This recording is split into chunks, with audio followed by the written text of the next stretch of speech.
The residential energy code has 3 methods of achieving energy code compliance, and the commercial side, there are 2 methods for compliance. I'll break down each of these code compliance methods and show you the options. Hi, I'm Robert Naini, your spray foam advisor and the guy in the Hawaiian shirt. I wear the Hawaiian shirt as a symbol of freedom and flexibility, something that all business owners should want to achieve. You know how most SPF contractors start their business because of their technical skills, but they have no plan for growth? There's no consistency because decisions in their business are made on the fly. They are just trying to get through the day. And they are spread too thin because they do everything themselves. Well, what I do is help SPF contractors like that measure profitability, identify the key activities that drive success in their business, and create a game plan that develops consistency and growth. Let's get into it. Today I want to talk to you about building code compliance, specifically from an energy performance standpoint. When you look at the IECC for the residential code and the IECC for the commercial code, you have a couple of different options for energy code compliance. The residential energy code has 3 methods of achieving energy code compliance, and the commercial side, there are 2 methods for compliance.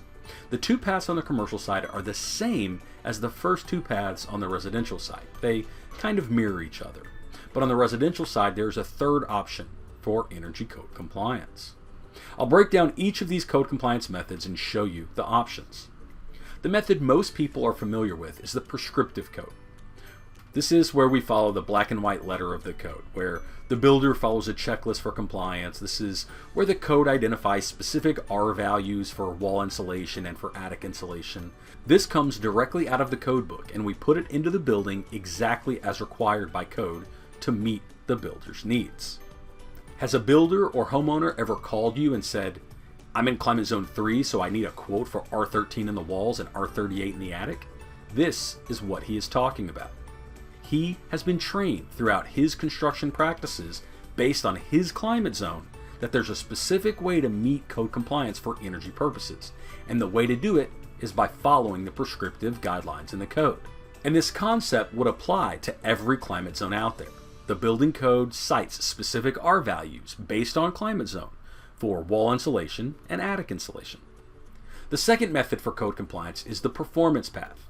The building code allows for alternate methods of compliance if it performs equal to or better than the prescriptive code guidelines and it meets the intent of the code. The performance path allows energy modeling analysis to be conducted to show that a structure's design meets the intent of the building code and provides equivalent or better energy performance than the building code minimum structure. Overall, this means that the prescriptive path describes the minimum requirements for a code compliant structure for that year of the code, and the performance path allows you to do energy modeling to show that the specific building as designed and built will outperform the minimum code structure with prescriptive requirements, such as R13 in the walls and R38 in the attic.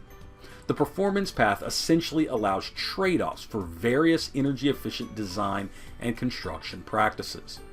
Both of these methods, the prescriptive method and the performance method, work for residential and commercial code compliance. The third method is only allowed in the residential energy code, and it is called the Energy Rating Index, or the ERI. The Energy Rating Index allows you to compare the performance of your building with the performance of a code minimum building from a previous code year. And you have to meet certain criteria. Specifically, you have to be about 45 to 55% more energy efficient than the code minimum reference year and structure identified in the current version of the code. If this sounds familiar, you might recognize that the Energy Rating Index uses the HERS rating process, using a previous year's code minimum structure as the code compliance tool. This recaps the 3 methods of energy code compliance, hopefully giving you a better understanding of how this process works. If you found this video helpful, then it would probably be valuable to your friends in the spray foam industry. So help us all out and send it to 3 or 4 people that you know.